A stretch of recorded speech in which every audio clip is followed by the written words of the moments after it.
just waiting here for the tow line. Here he comes. Lasso boy. Brilliant.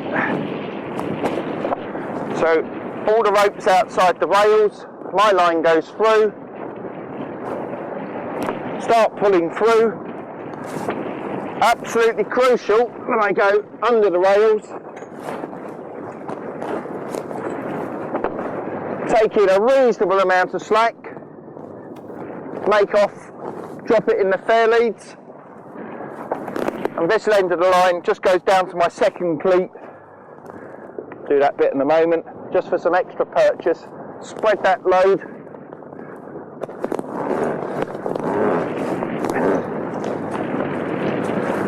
Okay, Nick's taking the line in a nice arc. The reason for that is it's just spread the weight throughout the water and avoids any snatch. Now as he very gently puts the line on, he's got nice stretchy line. I'm using nice stretchy line. Weight's coming on the line now. Because we've got a reasonably long line and stretchy line, there's a nice bit of elasticity there. Really important for us is we've spread the rope around the cleats, through the fair leads, and I've even taken it back to the centre cleats. Makes the weight on the boat fairly even. We don't have too much snatch. Here we've got the far end of our line. Most important thing is you can see I've got an open end. I haven't got anything tied off. So if this all goes horribly wrong, I can just release that, pull the line through on the bow, and we're released from our towing vessel. I've spread the load by going from that line, and I've taken it to my forward cleat. And on this boat we've got a nice spread.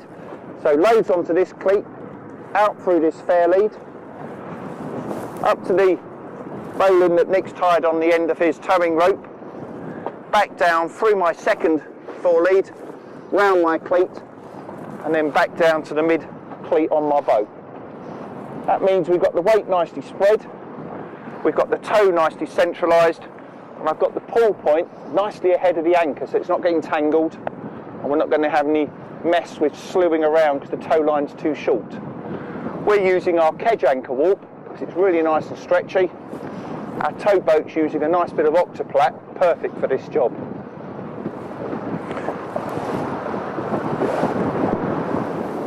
As we turn here, I'm just watching carefully.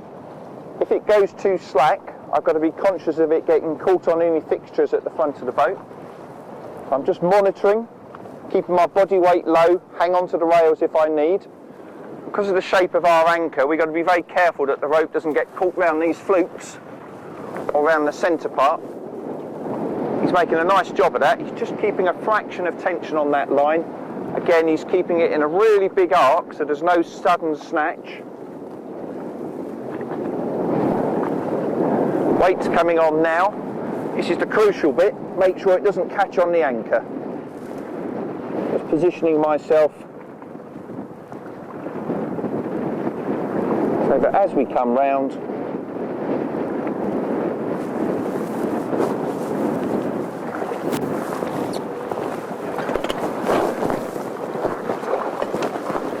there you are, and I've just unhooked it from the flukes on the anchor. Again, we've centralised the weight nicely on the front of the boat. He's picking up a nice central tow. Weight's coming on. And it's not rough, but we've got enough slop out here to make that line, if it was a very firm line, it would cause a lot of snatching. Because there's lots of stretch in this, it's just working nicely as a big spring, towing us gently back. When we get in slightly more sheltered waters, we're going to shorten all this tow up, because we can't go into a marina like this.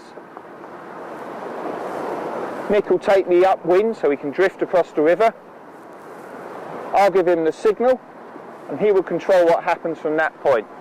He'll gently slow down, the weight will come off the line, I can then start uncoiling, feed it back through his tow line.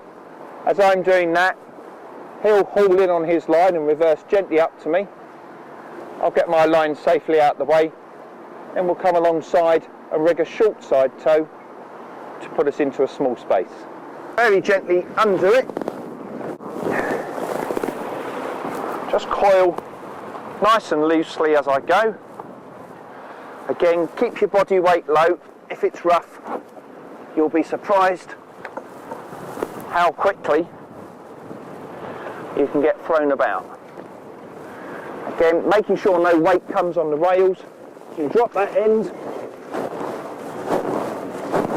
start coiling in.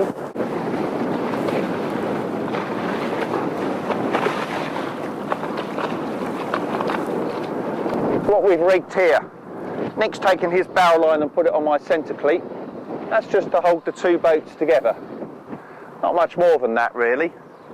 The stern line's just holding the two sterns together, but the major weight when we drive forward in a moment will be taken on this spring. At the moment it's quite slack because Nick's just backing us away from the beach. It's a good idea not to land on the beach, so he's just backing us up gently. And if we were going to do lots of close quarter manoeuvring, we'd rig another spring going the other way just to take that additional strain. He's just tightening that one up a wee bit. Now as he drives in ahead, the weight of my boat will come onto that line. And now the force of those two are allowing him to have some steerage. It's just like driving a one engine boat, but we've only got one engine working, his one. Which means it's really easy to turn one way and quite difficult to turn the other. What we've achieved is he can now take us somewhere smaller to put us onto a pontoon or berth us up. I have my lines ready just in case, but because he tows quite often, he's got ready rig lines on his boat and knows exactly what he's going to do with them.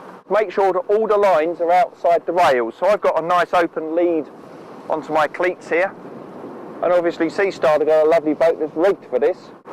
As we come in here, Nick's going to think very carefully about his positioning to drive the boat. Obviously the major thing is we've got quite a bit of windage, so now we have our situation. We've been nicely rescued at sea. We've shortened our long tow up into an alongside tow, and this nice gentleman's going to spin us round and pop us alongside. This thing's a little bit interesting to turn, so he's using plenty of a stern there to pull the stern round. The hard bit will be, hard bit will be forcing my bow through the wind, and he's just given me a little shout to say give him some distance. That's 6 metres there, Nick. 2 metres, 1 metre, nicely alongside, bit of a stern.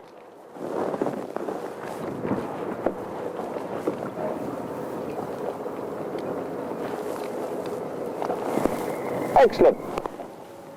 2 little things that we need to be quite conscious of. When we're being towed, you can really help the boat that's towing you by steering in the same direction as they're going, particularly if you're trying to take a large gentle turn to turn round. Really makes a big difference. And the other one is if it's a bit windy and you're going downwind, if you're on a boat like this which is quite square at the stern, because you don't want to tow fast, the difficulty is that the sea might try and pick the stern of the boat up. If you're not careful you could end up getting broached. So you might need to tow something like a drogue or a very long warp to just give the stern of the boat some stability, so as the waves break, they break around the boat and don't pick the stern up. Unlikely you'll be doing it in that sort of weather, but good to know.